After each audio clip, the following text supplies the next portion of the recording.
मंत्री श्रीमती रेणु देवी जी, हमारे मंत्री शिक्षा श्री विजय कुमार चौधरी जी, माननीय मंत्री अनुसूचित जाति एवं अनुसूचित जनजाति कल्याण विभाग श्री संतोष कुमार सुमन जी, हमारे सहकर्मी श्री पंकज कुमार आसंगमा जी, निदेशक माध्यमिक शिक्षा एवं विशेष सचिव, यहाँ हमारे शिक्षा विभाग, अनुसूचित जाति एवं जनजाति कल्याण विभाग, पिछड़ा एवं अति पिछड़ा कल्याण विभाग के सभी पदाधिकारीगण, विभिन्न जिलों से वीडियो कॉन्फ्रेंसिंग के माध्यम से जुड़े सभी हमारे पदाधिकारीगण, मीडिया के दोस्त, आज हम लोगों के लिए एक अच्छा दिन है और एक अच्छी शुरुआत हम लोग कर रहे हैं। और जैसा कि पूर्व में आपको बताया भी गया कि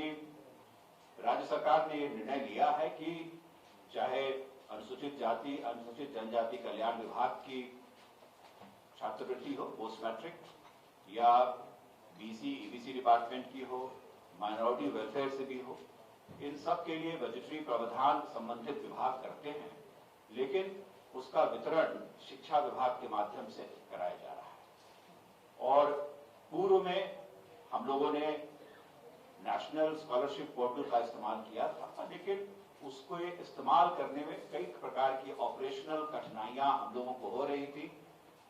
वो कहते हैं कि वन शू फिट्स ऑल में वो कभी कभी दिक्कत हो जाती है, इसलिए ये लगातार आवश्यकता महसूस की जा रही थी कि विभाग के पास या राज्य सरकार के पास अपना एक स्टेट स्कॉलरशिप पोर्टल होना चाहिए। और इसके लिए मैं अपने एनआईसी और उनके जो भी पदाधिकारीगण हैं, विशेषकर शैलेश जी, मैं उनको विशेष रूप से धन्यवाद देना चाहूंगा कि एक बहुत कम समय में इस स्टेट स्कॉलरशिप पोर्टल को विकसित किया गया है और इसमें जो फीचर्स दिए गए हैं वो एकदम स्टेट ऑफ द आर्ट हैं।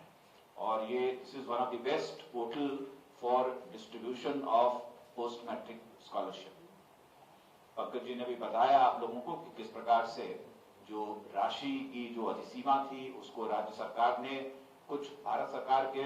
द्वारा लिए गए निर्णय के क्रम में उसे 2.5 लाख तक किया गया, लेकिन माननीय मुख्यमंत्री जी के भी प्रेरणा से उसको 2.5 से 3 लाख तक भी किया गया है। हम लोगों के लिए चैलेंज था और हम लोगों का मानना है और सबका मानना है कि यदि हम किसी को स्कॉलरशिप दे रहे हैं तो वो समय पर मिलना चाहिए,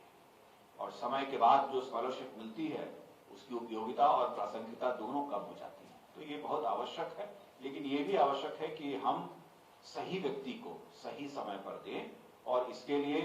जितना टेक्नोलॉजी का इस्तेमाल किया जा सकता है उसे किया जाए ताकि पारदर्शी तरीके से सभी को दिया जा सके। श्री शैलेश ने इस सॉफ्टवेयर के बारे में जिसकी जो प्रमुख विशेषताएं हैं उससे आपको अवगत कराया है, और मुझे आज बड़ी खुशी है कि आज इसका लोकार्पण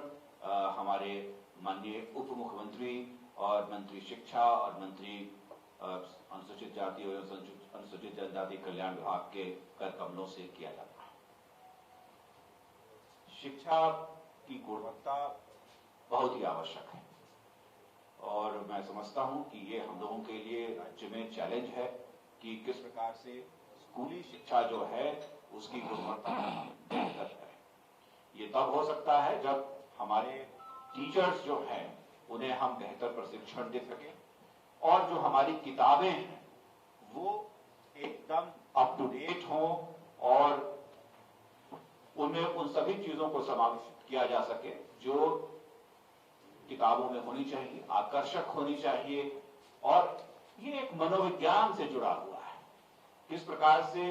क्या चीज पढ़ाते हैं और उसको कैसे पढ़ाते हैं और कौन सी चीजों को अपनी किताबों में लाते हैं, ये बच्चों के मनोविज्ञान से जुड़ा हुआ है और इसमें बहुत एक्सपर्टीज की आवश्यकता होती है। तो विभाग का लगातार प्रयास रहा है कि हम हमारी जो नोडल एजेंसी है एससीईआरटी उसकी कैपेसिटी को विकसित करें, और वहां जितने भी हमारे कर्मी हैं उसकी क्षमता को भी वृद्धि किया जाए, और हमारे एससीईआरटी जो हमारे 66 जो हमारे ट्रेनिंग इंस्टीट्यूशंस हैं जिसमें से 33 डायट्स हैं उसके बीच में एक सिनर्जी हो ताकि हर व्यक्ति जो प्रशिक्षण से जुड़ा हुआ है वो एक साथ आकर के इस कार्य को कर सके। और आज उसी के क्रम में SCERT और आगा खान फाउंडेशन के बीच में एक मेमोरेंडम ऑफ अंडरस्टैंडिंग साइन किया जा रहा है। आगा खान फाउंडेशन 1967 में इसकी स्थापना की गई थी और ये एक इंटरनेशनल ऑर्गेनाइजेशन है जो agriculture, civil society, early childhood, economic inclusion, education, health and nutrition आदि विषयों पर पूरे देश में और देश के बाहर भी कार्य कर रही है। इनके द्वारा तकनीकी क्षमता और एक प्रोजेक्ट मैनेजमेंट यूनिट दिया जाएगा जो हमारे SCERT में ही उपलब्ध रहेगी और मैं आशा करता हूं कि इनके आने से हम जो SCERT में हमारी जो संरचना है और उस संरचना के तहत जो लोग कार्य कर रहे हैं उनका क्षमता वर्धन भी कर पाएंगे, ताकि बच्चों को हम बेहतर तरीके से पढ़ा सकें और जो पढ़ा रहे हैं उस लर्निंग आउटकम्स को मेजर भी कर सके। ये बहुत ही आवश्यक है। एक पुरानी कहावत है जो मैनेजमेंट के लोग कहते हैं कि आप जो मेजर नहीं कर सकते हैं उसको आप मॉनिटर नहीं कर सकते हैं। What you can not measure you can not monitor. तो ये बहुत आवश्यक है कि हम जो भी शिक्षा का इंटरवेंशन दे रहे हैं उसको कहीं न कहीं हम उसको मेजर करें और जब मेजर कर पाएंगे तो फिर उसको मॉनिटर करने में भी आसानी होगी। तो ये आज का दिन हम लोगों के लिए बहुत ही अच्छा दिन है